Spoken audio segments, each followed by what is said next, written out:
नमस्कार दोस्तों। पत्नी को वामांगी क्यों कहा जाता है?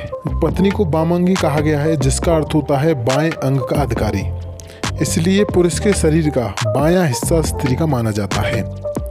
इसका कारण यह है कि भगवान शिव के बाएं अंग से स्त्री की उत्पत्ति हुई और जिसका प्रतीक है शिव का अर्धनारीश्वर शरीर।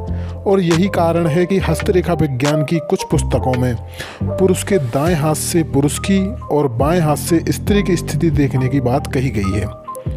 कहा गया है कि स्त्री पुरुष की वामांगी होती है, इसलिए सोते समय, सभा में, सिंदूरदान, द्विरागमन और आशीर्वाद ग्रहण करते समय और भोजन के समय स्त्री को पति के बाएं अंग की तरफ रहना चाहिए।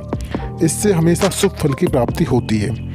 वामांगी होने के बावजूद भी कुछ कामों में स्त्री को दाईं ओर रहने की बात शास्त्र कहता है। शास्त्रों में बताया गया है कि कन्यादान करते समय विवाह, यज्ञ कर्म, जात कर्म, नामकरण और अन्नप्राशन के समय पत्नी को पति के दाईं साइड में रहना चाहिए। पत्नी के पति के दाएं या बाएं बैठने संबंधी इस मान्यता के पीछे तर्क यह है कि जो कर्म सांसारिक होते हैं उसमें पत्नी पति के बाईं ओर बैठती है, क्योंकि यह कर्म स्त्री प्रधान कर्म माने जाते हैं। यज्ञ, कन्यादान, विवाह का यह सभी काम पारलौकिक कर्म है।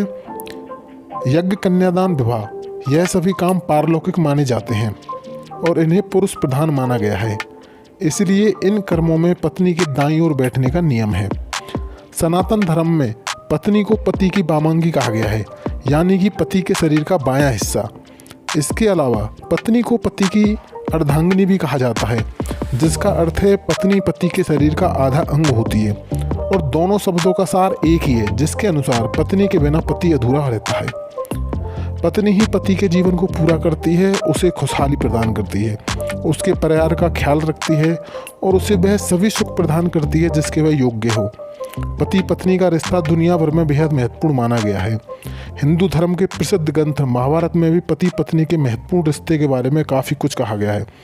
भीष्म पितामह ने कहा था कि पत्नी को सदैव प्रसन्न रहना चाहिए, क्योंकि उसी से वंश की वृद्धि होती है।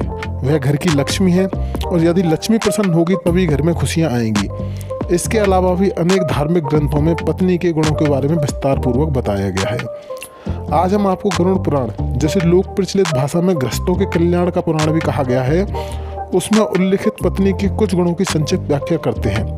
गरुड़ पुराण में पत्नी के जिन गुणों के बारे में बताया गया है उसके अनुसार जिस व्यक्ति की पत्नी में ये गुण हो उसे स्वयं को भाग्यशाली समझना चाहिए। कहते हैं पत्नी के सुख के मामले में देवराज इंद्र अति भाग्यशाली थे, इसलिए गरुड़ पुराण के तथ्य यही कहते हैं।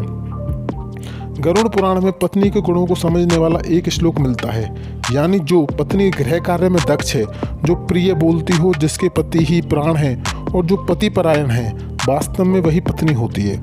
गृह कार्य में दक्ष से तात्पर्य है कि वह पत्नी जो घर के काम काज संभालने वाली हो, घर के सदस्यों का आदर सम्मान करती हो और बड़े से लेकर छोटों का ख्याल रखती हो। ऐसी पत्नी जो है पति परायण और गृह कार्य में दक्ष मानी जाती है।